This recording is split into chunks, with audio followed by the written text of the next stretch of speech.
Je vais avoir besoin de votre aide, mais avant de tout expliquer en détail, on va replacer un petit peu les choses dans leur contexte.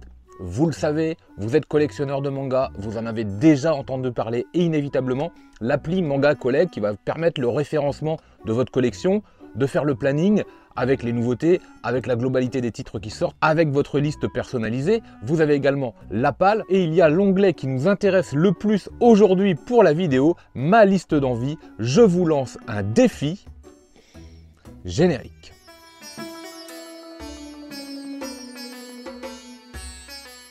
Alors vous avez vu, c'est le retour du sweat parce que là je peux vous dire qu'il fait froid, ça rigole pas. Alors comment ça va se passer pour cette vidéo? Je vais tout vous expliquer en détail, le fonctionnement. Au passage, puisque je vous incite à m'inciter à acheter des mangas, vous pouvez bien sûr m'aider pour le faire en utilisant le code Rakuten présent dans la description, présent un petit peu partout. Surtout, n'hésitez pas, ça vous offre 10 € de réduction pour 20 € d'achat, c'est juste nickel. Merci d'avance, mais oui. J'ai décidé de découper les différents mangas dans différentes catégories. Je me décale un petit peu, le petit tableau, effets spéciaux, tout ça. J'ai dépensé sans compter catégorie XS, ça va représenter les one-shot. Catégorie S, ça va représenter tous les mangas de ma liste d'envie qui sont entre 2 et 5 tomes.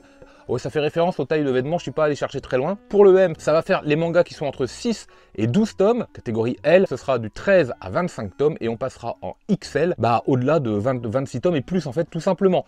Alors pourquoi j'ai choisi 12 et 25? Parce qu'il y a pas mal de séries en fait qui s'arrêtent à 11, 12 et à 22, 23, 24 et 25 et au-delà, c'est quand même un petit peu plus rare.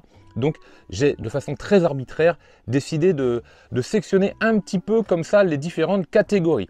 On va regarder la liste d'envie. Il y a environ 1000 tomes pour 160 séries différentes dans ma liste d'envie. Certaines ne sont plus éditées, d'autres arrivent. D'autres sont des séries que je n'ai jamais lues ou que je n'ai jamais faites, voire les deux réunis. Voilà, on va discuter un petit peu. Et moi, je vais sélectionner 3 mangas dans chacune des différentes catégories que je viens de vous présenter. Et une fois qu'on aura fait ça, ça va être à votre tour, dans les commentaires, de me dire quel manga je dois absolument lire d'ici la fin de l'année. Vous allez sélectionner un titre dans chacune des catégories et on fera le point en fin d'année, voir si j'ai atteint les objectifs, si j'ai rempli la mission. Donc vous allez choisir un one-shot, une série courte, une série moyenne, une série un peu longue mais pas trop, et une série longue. Voilà, tout simplement. Alors je vais essayer de mettre sur un côté de l'écran la liste d'envie en mode un petit peu liste déroulante, on va en parler un petit peu, et puis donc je vous proposerai ensuite ma sélection de 3 titres dans chacune des catégories, sélection que j'ai déjà effectué, parce que sinon ça va durer 3 plombes de faire ça avec vous, ça va pas être très intéressant. Mais vous pouvez voir que dans cette liste d'envie, il y a pas mal de one-shot. Alors des fois ce sont des titres d'auteurs, là comme vous voyez le premier à l'intérieur des yokai, Alabaster du Tezuka, relativement rare, voire très rare à trouver, à dénicher. Donc il faut savoir être patient. C'est une liste d'envie qui mélange un petit peu les séries que j'ai pu rater, des séries que j'ai lues mais que je n'ai jamais achetées, des séries ou des mangas, des titres qui sont devenus rares et que j'ai découvert sur le tard, des séries que dont je n'avais jamais entendu parler et que j'ai intégré dans ma liste d'envie grâce aux conseils notamment, pourquoi pas, du Discord, que je vous invite à rejoindre. Venez, on va rigoler. Puis surtout, vous allez dépenser vous souvent. Ne venez pas sur le Discord si vous voulez faire des économies, c'est moi qui vous le dis. Ou alors tout simplement des séries en cours, des séries qui sont d'actualité, des nouveautés à venir. Et donc là, forcément, elles intègrent la liste de façon assez évidente, obligatoire, spontanée, enfin tout comme vous voulez. Là, par exemple, on a Arte.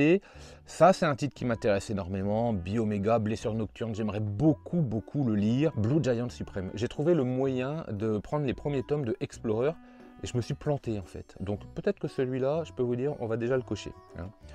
Shiruran, bon, ça reste pas une priorité. J'en ai entendu bien, j'en ai entendu moins bien, donc j'arrive pas à être convaincu. Si jamais, comme par exemple les Keiji, je tombe sur une super affaire, genre 50 € les 13 premiers tomes, bon je vais y aller, et puis après on verra si la série est bonne ou pas. Du détective Conan, j'ai jamais fait. Juste au-dessus, vous avez vu Destin parallèle de Daisuke Hime, ça aide le fou. Il y a déjà pas mal de temps, on avait parlé lors d'une vidéo. A priori, c'est un manga qui est vraiment bon à lire, donc celui-là m'intéresse pas mal. Je n'ai toujours pas Dr Slump, c'est en projet.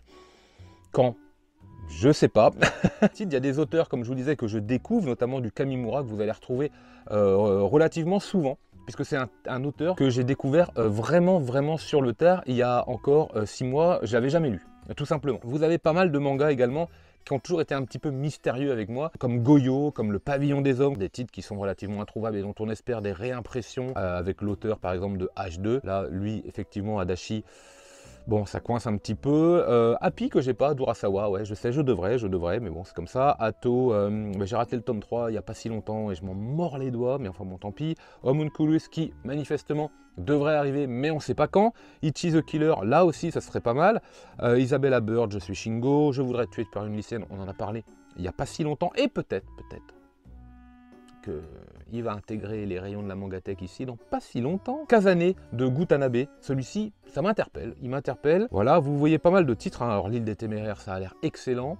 C'est un manga qui m'a toujours interpellé. J'ai le tome 1, parce que parfois dans cette liste, j'ai le tome 1 en attente de lecture pour savoir si oui ou non je valide. Si je valide pas, ça dégage de la liste d'envie tout simplement. Bon bref, voilà, vous avez quand même beaucoup de séries, des fois des séries cultes comme Le Vagabond de Tokyo qu'on me recommande absolument.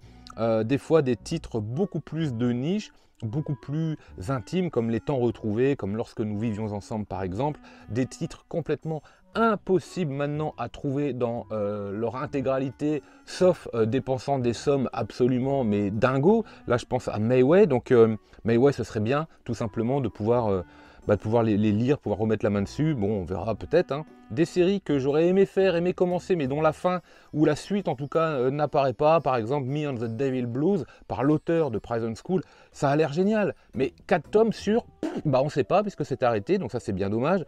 Des séries que j'ai déjà commencé comme Mob Psycho 100, qu'il faudrait que je termine. Des séries dont j'attends des réimpressions, des rééditions même, comme Mover Sarah. Voilà, ça fait beaucoup de tomes, hein, puisqu'il y en a encore 1000, ce qui veut dire que potentiellement je pourrais avoir 1000 mangas de plus dans cette collection. Et donc c'est là que vous allez intervenir. Alors, dans les commentaires, j'ai déjà créé 5 commentaires différents, donc pour les mangas XS, pour le S, pour le M, pour le L et pour le XL, tout simplement. Donc, c'est là que vous allez pouvoir, vous, s'il vous plaît, essayer de mettre le commentaire dans chacune des bonnes cases, parce que sinon, moi, je vais mettre un temps impossible à tout retrier. J'ai pas forcément envie en fait. Je vous donnerai la réponse des résultats de ce que vous allez choisir, de ce que vous allez m'inviter à lire dans le Manga Vorace numéro, le 100e en fait, tout simplement. Pour les one-shots, j'ai donc sélectionné les 3 titres suivants, dont un qui est un véritable défi. Vous avez Springbald, puisque ça fait partie du one-shot dans la collection Black Museum que je n'ai pas. Fatal Fiancé, dont on entend toujours le plus grand bien et ça m'interpelle, j'ai vraiment envie de lire. Ou alors, et c'est là que ça va être la mission, en essayant de le trouver à un prix correct, Zero de Taiyo Matsumoto. Je sens que c'est celui-là que vous allez choisir exprès en plus. Déjà, je vous remercie pas. Dans la catégorie S, donc de 2 à 5 tomes, vraiment les séries courtes, là encore, on va retrouver un Taiyo Matsumoto avec Le Journal de mon père, tout à fait, Destin parallèle, justement, et Lorsque nous vivions ensemble, du Kamimura, donc. Alors voilà, écoutez, je vous laisse choisir. J'ai ma petite préférence, hein, je vous le cache pas, mais bon, je me plierai à la volonté des votes, ça c'est promis. Pour les séries qui sont à 12 tomes et moins, j'ai donc choisi L'île des Téméraires qui vraiment me fait de l'œil. Forcément, on en a parlé, forcément je vais bien être obligé de faire la série de toute façon, Blue Giant suprême. Et puis Master Keaton. Master Keaton, j'ai toujours eu envie de le lire, donc je me suis senti obligé de vous le proposer. Pour les séries de 13 à 25 tomes, on en a parlé dans le dernier Manga Vorace, donc forcément je le place et forcément je sens que certains vont se ruer dessus comme proposition. Rikudo, La Rage au Poing, Le Pavillon des Hommes également, parce que j'ai regardé les 2 premiers épisodes de l'animé et je sens que ça peut vraiment me plaire. Et puis Arte, qu'on m'a souvent recommandé. Je possède le tome 1 en attente de lecture, un petit peu comme pour L'île des Téméraires, et je sens que là aussi ça peut énormément me plaire. Et enfin, le défi qui va sûrement être le plus compliqué, puisque nous sommes dans la catégorie XL, donc on dépasse largement les 25 tomes, on dépasse même largement les 30, voire plus, puisque j'ai mis Détective Conan, donc c'est une série que j'aimerais faire depuis énormément de temps. J'ai mis Prisonnier Riku également. Ça aussi, c'est une série dont on a souvent parlé dans les commentaires, souvent sur le Discord. Souvent, je vous ai répondu, j'aimerais bien le lire, j'aimerais au moins lire le tome 1. Donc là, si vous m'incitez à la faire, je la ferai assurément. Et puis, l'année dernière, j'ai fait la découverte de Cujo l'Implacable, qui est absolument un vrai régal de lecture.